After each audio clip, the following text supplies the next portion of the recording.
Hello and welcome back to Paleotalks. This week we will be covering terror birds. Now today we have one of the earliest known members of the terror birds, as they're called, Gastornis. Now Gastornis lived all over Europe and North America, and this is right after the dinosaurs. This filled the niche of the theropod dinosaurs. Think T-Rex and raptors and the big bad mean dinosaurs. Here it is hunting a leptictidium, which we will cover in a little bit. It's very large. Here it is with a eohippus in its mouth as well. A very small horse. We'll get to him in a bit. And these are very large carnivorous. These are the apex predators. And Gastornis in particular appears to have been an ambush predator. As its legs, you can really see it in here, its legs are big and thick and stocky, so you can tell it's really not that agile, but it would be good at sprinting out from camouflage and catching things off guard. And right here we have a better picture of eohippus. It's just a little horse, only about, not sure if this is in the shop, but it's only about that big. It's very small, only about 3 feet tall. This is one of the earliest ancestors to the horse, and if you look there, you can see it's actually got clawed feet instead of hooves. And leptictidium here is like a little kangaroo rat thing. They eat bugs and are very small. They tend to live in burrows, things like that. Here we have another picture. This is all sorts of terror birds. So we've got Gastornis right here at the back. Here's Titanus. We'll get to Titanus at the end, as this was the most recent version. Terroriz, who we'll be talking about next. And then Kalankin, the biggest terror bird ever discovered. First though, we're going to do Terroriz. Now Terroriz, it was some people debate whether or not Gastornis was a predator. Some think it might have been a vegetarian eating tough plants. I personally don't believe that, but hasn't been proven one way or the other, and it probably is one of those scientific debates that's never going to be settled. Because, it's not like we can go put a hunk of meat on one table and put some lettuce on the other and see which it goes for, because it's extinct. So this is Terroriz. This is the first true terror bird. As you can see, its legs are much slimmer. This thing is fast and agile. It's built for running, and its skull is massive. This thing has a skull about that long.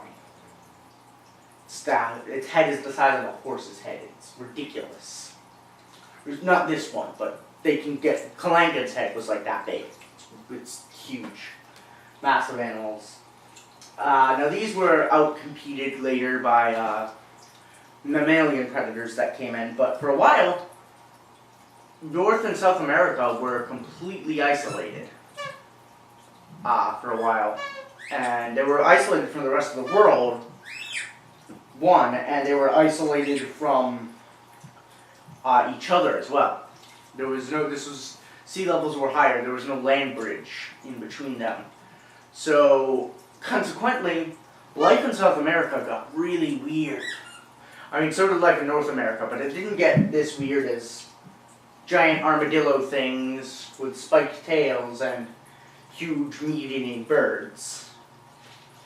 And that's really what it's been up to. Again, small horses and things of that nature were primarily what Terroriz preyed on. And another picture of it hunting a small horse. This was the one that was built for running. Prehistoric camels, prehistoric horses, Macrokinia, but it's like a camel thing, but it's got like a little trunk on its nose. All the crazy herbivores that this thing eats. And here we are on to Kalankin now. Again, I showed the same picture. And this thing is massive. This is a beautiful picture of it. As you can see it a little bit on Terroriz, but you can really see it here. The massive hooked beak. Kalankin had a much larger hook. Kalankin had a much larger hook than Terroriz. You can see right there, you can see the hook on Terroriz's beak. It's there, it's noticeable, but it's not as pronounced as the hook of Terroriz, as Kalankin. And this thing is massive. This is the largest terror bird known. And very little is known about it. We don't really know, we know virtually next to nothing about it because it is the most recent terror bird discovered. And this is Titanus. Titanus was very interesting because it was one of the last terror birds. It's actually a North American descendant of Forest Racus. This was the final stand of the terror birds before they went extinct. This was it. This was the best evolution could do to keep this lineage alive. And it actually re-evolved finger digits and had little claws on it. So which you can see very well here. Again, this is a Merichihippus. It's a very hard word to pronounce. When you go away from dinosaurs, things get hard to pronounce very quickly. But again, it's a small horse, larger than Eohippus, but not by much. Built more for running across plains than forests. But there's Titanus, and you can see it's big. It's got these big claws on its hands. It's got the hooked beak as well, but you can. It re-evolved claws to grab things to be a more effective hunter. And here we are with Merichihippus. Again, it's basically just a horse, but small. Small horse. That's what it looked like. It's just a small horse. Pretty underwhelming. It's more theirs, and it's claim to fame as its evolutionary step in the evolution of horses that we know today, and it's food for this mean bastard. Wrong one. Yeah, that him. It's food for him. That's basically what it does. It's not all that exciting, but you know, saber-toothed cats, Smilodon, dire wolves, gray wolves, things like that were much better hunted. They were just better at filling the roles that the terror birds used to fill, because they were all primarily pack hunters.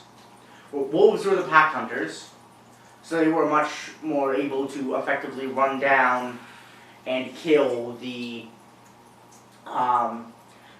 large herds of animals, the macropenia and the horses and the small camels and all that sort of stuff.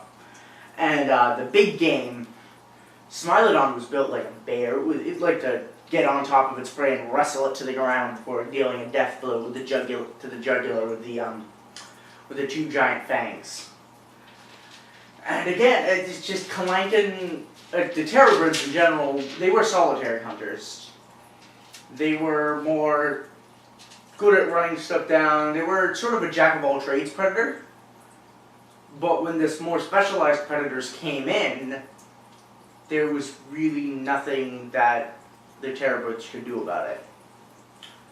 They were simply outcompeted for food. And again, Titanus was the last dying breath on this evolutionary tree to try to evolve to the best animal it could. And this actually survived for quite a long time in mammal-dominated North America. Its bones were actually found in Florida, of all places. Imagine this thing roaming around Florida. I can't. Then again, it is Florida. See you next week.